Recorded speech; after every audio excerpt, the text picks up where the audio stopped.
You're listening to the Mile High Church podcast. Welcome and thanks so much for tuning in. We've got some wonderful things happening here at the start of the new year that we hope you will consider, including all of our upcoming classes. You can find out more about those at our website, including our basics class, Beyond Limits. And speaking of basics, our Sundays in January will be Back to Basics, a series where Reverend Josh and I will be teaching you and inspiring you into the basic ideas of science of mind. I'm going to get this out of the way right away. I'll be back to basics. Just have to get out of the way. It's our series. Before we begin our Back to Basics series, the 4 Rites of Spiritual Thriving, I want to remind you that if you want to uplift your spiritual growth this year, consider taking one of our classes that start this month. They're all wonderful. We received this great donation to help people take classes, so they're all at a discounted rate. That Beyond Limits class that I get to teach Tuesdays starting January 16th, it's just $75. So if you're new to the philosophy or you're just wanting to ground yourself more deeply in your spiritual practice, take one of these fabulous classes with these fabulous ministers and other fabulous mile highers, so they're in person or online as well. I've learned something about myself, and I want to see if you resonate with it for yourself. And it's this: I am a being forever in flux, held by a changeless reality. I am a being forever in flux, held by a changeless reality. I know I'm not who I was 20 years ago. I may not even be who I was a year ago. My life is in constant motion and change. Sometimes it's really stressful and challenging, and sometimes, as wonderful as it is, I'm lost in it. I don't always know who I am or where I am. And yet, my whole life, and I hope you have too, I've experienced this changeless reality. On a morning walk, beholding our beautiful son, who's now a beautiful young man, getting to see my beautiful little girl, having that moment of stillness and quiet. I am reminded of this changeless reality. Do you resonate at all? And so although I've never been able to quite locate myself in the flux because it's always changing, I have been so blessed to be able to find myself again and again in that changeless reality. And that's what spiritual living is all about. It's learning to have who we are informed not just by the flux, but by this changeless reality. To know that within this changeless reality, there's an unconditional love. There is limitless wisdom. There is an unlimited knowingness. There is an unconditioned joy. Spiritual living is when we allow that part of our lives which is always in flux to be regularly informed by this changeless reality. That's what we believe in this teaching, that we are human beings forever in flux, yet held by this changeless reality. We call this changeless reality God. Spirit. And every spiritual philosophy has spoken to it in some way. One way of seeing it is that they all disagree with each other. The more valuable way of seeing it, in my opinion, is they give us different aspects of what this life and what this changeless reality is. In ancient China, there's the term Tao, meaning the way or the path. And it speaks to this changeless reality as something that's reflected best as a principle in nature that we too can embody and keep with in our own life. The Tao Te Ching, a book on the Tao, says, "The Tao is like a well, used but never used up. It is like the eternal void, filled with infinite possibilities." Jesus, the Christ, referred to this changeless reality. He compared it to an unconditionally loving parent. That this changeless reality is like a parent who loves their child so much, is so proud of them, and feels blessed when they recognize that child, the beauty and the blessing of life within themselves.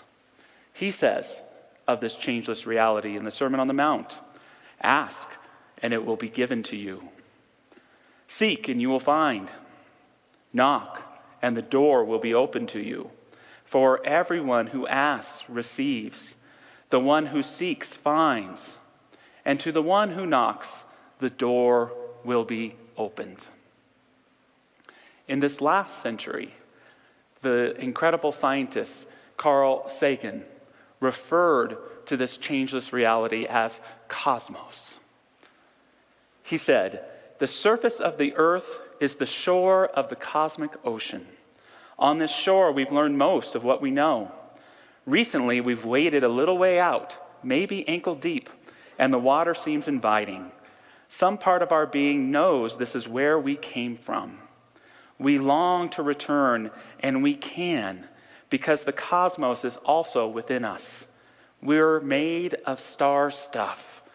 We are a way for the cosmos to know itself." Ernest Holmes, the founder of the Science of Mind, the spirituality that we convey and we practice here, he would call this God, but sometimes he would say, why don't we just call it life? Let's just call it life. Capital L, life. And he would say, what is this life? It is infinite energy coupled with limitless creative imagination. I love that. Infinite energy coupled with limitless creative imagination.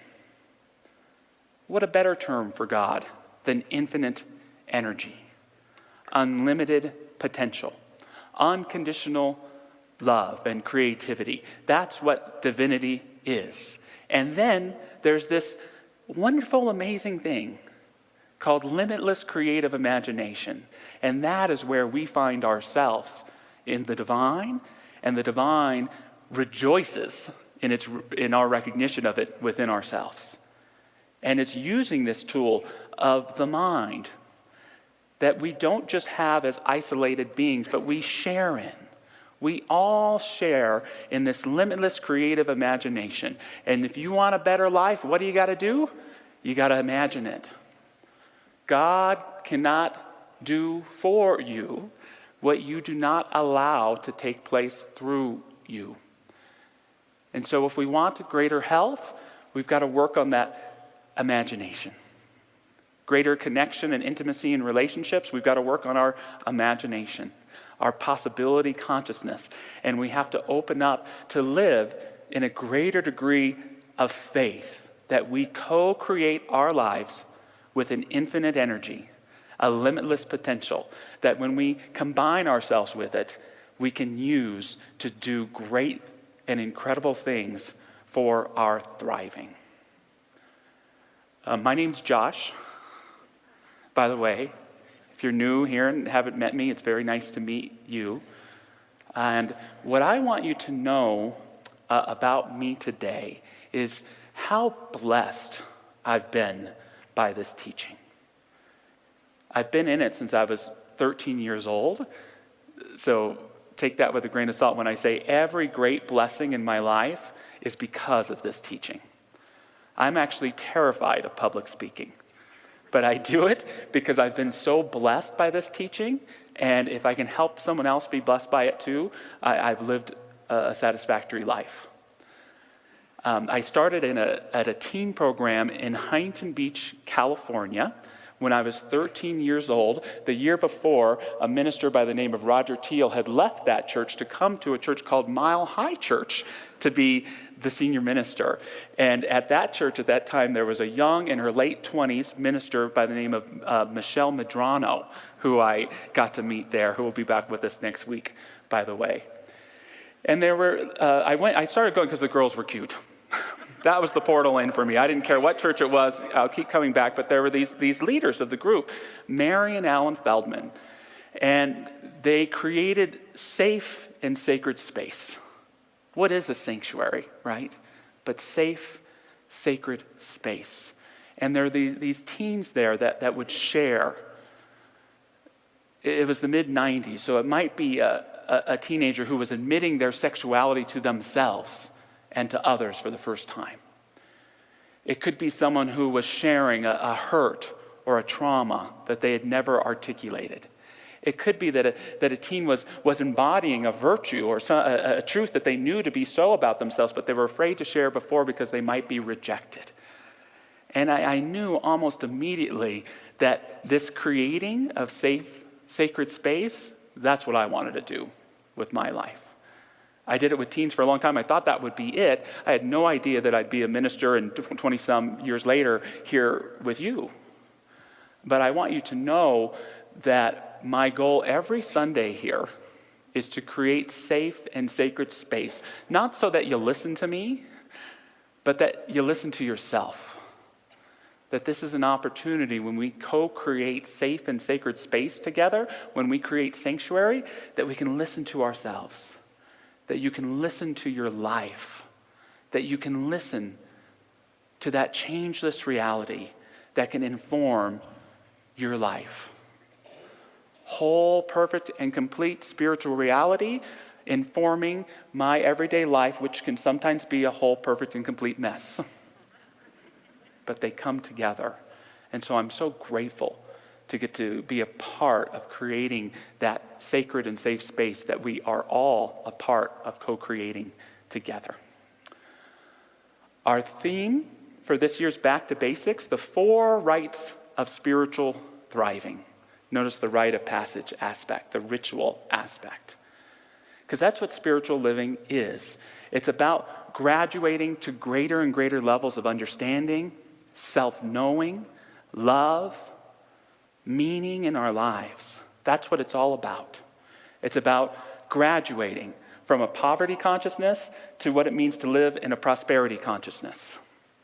It's about graduating from a resentment-based consciousness to a responsibility co-creator consciousness.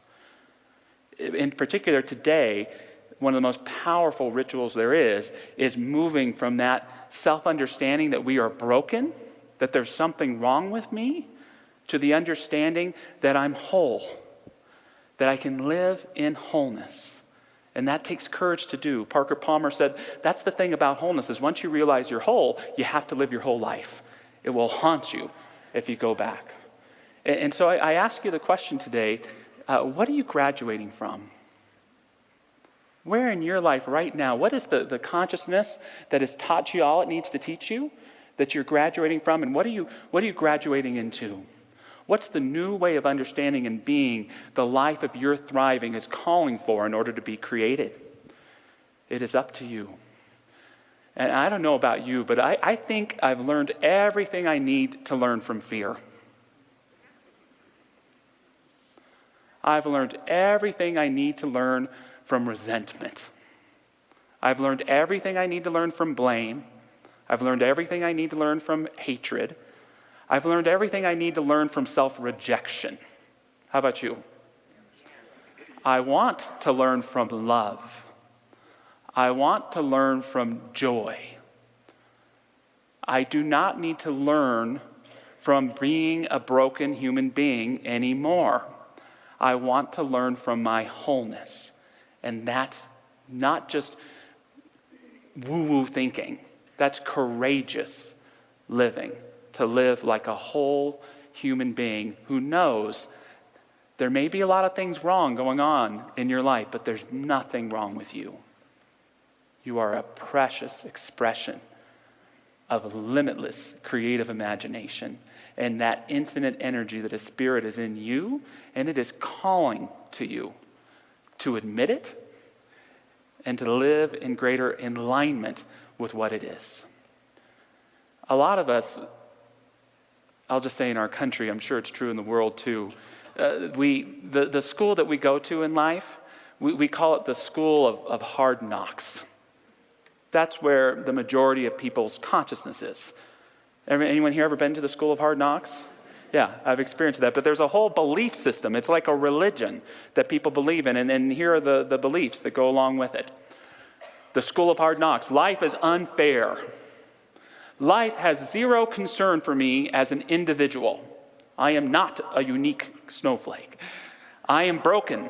There is something wrong with me that will never be fixed. There is not enough.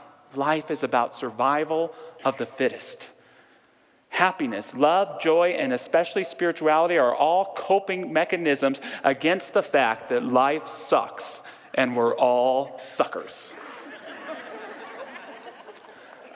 I'm not saying there's not validity to this school, that there's not a point of view to be argued for. I am here to say that you're better than that you're bigger than this, that we all are. And I go back to the School of Hard Knocks from time to time. So I'm just asking us to remember there's a greater way, and it could be encapsulated in what I'm going to call this morning Soul University. It's time to graduate from the School of Hard Knocks and to start being students of Soul University. And there's a whole different belief system that challenges us to step into it. And it goes like this. Soul University, life is a blessing. I am so blessed. And in that, the blessing is I get to be a blessing to others. Life not only knows who I am, but it seeks to remind me. Life is not an absent, isolated presence. It's the very truth of who you are. It's the most intimate relationship you will ever have. I am whole. I am a perfect child of God. It's sweet, but you see how hard that is to embrace that about ourselves? Spirituality is the key to living a whole and meaningful life. Spirituality. Life is a miracle, and I am a part of it. I'm not asking you to accept it, but just be open to the idea that you are a miracle. That your very existence here on this gas ball called Earth, hurling through space, is a miracle.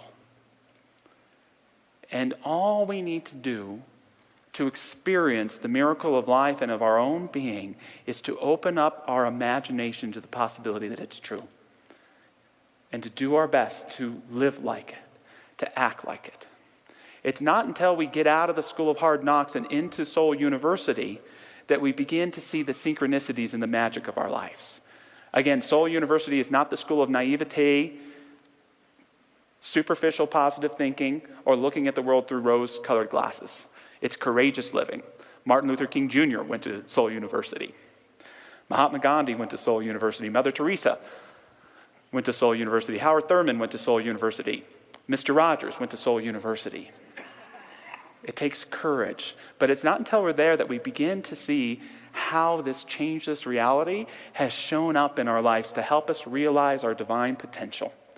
It's a simple miracle, but perhaps the greatest miracle of my life that set me on my life path. When I was going to that church, when I was 13, 14 years old, I lived in Cypress, California, which was about 20 miles away from Huntington Beach. And Mary and Alan, these second parents that I mentioned, it just so happened that they lived 3 minutes away from me. And I was 13. I could take a 3-hour bus ride, but they picked me up every Wednesday, every Sunday. What a synchronistic miracle. Mary, hi Mary, who's watching online. Alan has passed away. He's watching me too, though. She just happened to work for the church. And so she saw, Josh probably wants to learn some of this stuff. It is more about than just the girls. And she said, Josh is going to make the coffee, set up the chairs, and you're going to let him take the class. And all I've been doing the last 30 years is making the coffee, setting up the chairs, and engaging in this stuff. What a blessing they were in my life. Thank you for all those rides. And I know that you have so many of these synchronistic blessings when we move out of the apathy of the School of Hard Knocks, the coping against the hurts. Life is still going to be filled with hurts. It's going to be filled with sorrows because we live full blast. And living a full life means it's hard sometimes. However, we can learn not from fear but from love not from resentment, but from responsibility, not from self-rejection, but self-acceptance of who we are in the holy and in the divine. My favorite book that I read last year, and I read a lot, my favorite book of 2023 was by Bono. The lead singer of U2 wrote an incredible memoir. Yeah, Tom did great Bono earlier, called Surrender. And he's perhaps the most popular rock singer of all time, and kind of a diplomat. In particular, he worked with the George W. Bush administration, transforming how the suffering around AIDS that was taking place in Africa. He's been a transformative figure, and yet he was hit by the school of hard knocks at a very early age. When he was 14 years old, his mother died. She was at her own father's funeral, fainted, and never came back to life.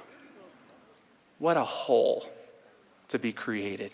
This young Irish boy growing up in the midst of the troubles, not a huge future in front of him, besides perhaps being a factory worker. And when we're hit by that school of hard knocks, when life puts a hole in our lives, it's so easy to live broken, to play out that brokenness in our relationships, to leave a gaping hole that will never be filled the rest of our lives, to submit and surrender to a life of sadness and isolation. And yet, when each of us is touched by that school of hard knocks experience, it can also awaken the university of soul within us. It can awaken our spirit. And that's what happened for this young boy. This hole gave him the courage to express his creativity, to get up in front of God and everybody and sing. And it also caused him to strengthen his faith, his incredible faith that has guided him in his entire journey in a culture which says faith isn't cool, by the way. He held strongly to it. Bono says, "I cannot change the world, but I can change the world inside of me." This is the work of the spiritual practitioner. We don't deny that there are difficulties or heartbreaking losses that are happening all around us if we keep our eyes open. But it is our work to know what life can be and what it really is in our hearts so that we can bring it forward. Bono has an intimate conversation with his father, who, this is later in life, who has received a terminal cancer diagnosis. And he shares with his son that he has no faith. I lost my faith years ago, probably when he lost Bono's mom. But I love your faith. Never let go of your faith. It is the most interesting thing about you. And that's my challenge to you this year, is to make your faith the most interesting thing about you. And how you show up, and how you experiment, and how you stretch, and how you're willing to envision a grander reality taking place, not just overall, but in your daily life. Bono says that if his faith ever becomes a crutch, the first thing he wants to do is to throw it away. He shares, "What the human spirit longs for may not be corralled by any sect or denomination, contained by a building. It's more likely a daily discipline, a daily surrender and rebirth. It's more likely that church is not a place, but a practice, and the practice becomes the place. There's no promised land, only the promised journey, the pilgrimage. We search through the noise for the signal, and we learn to ask better questions of ourselves and each other. I call the signal God, and search my life for clues that betray the location of eternal presence. God is present in love expressed as action." Love expressed as action.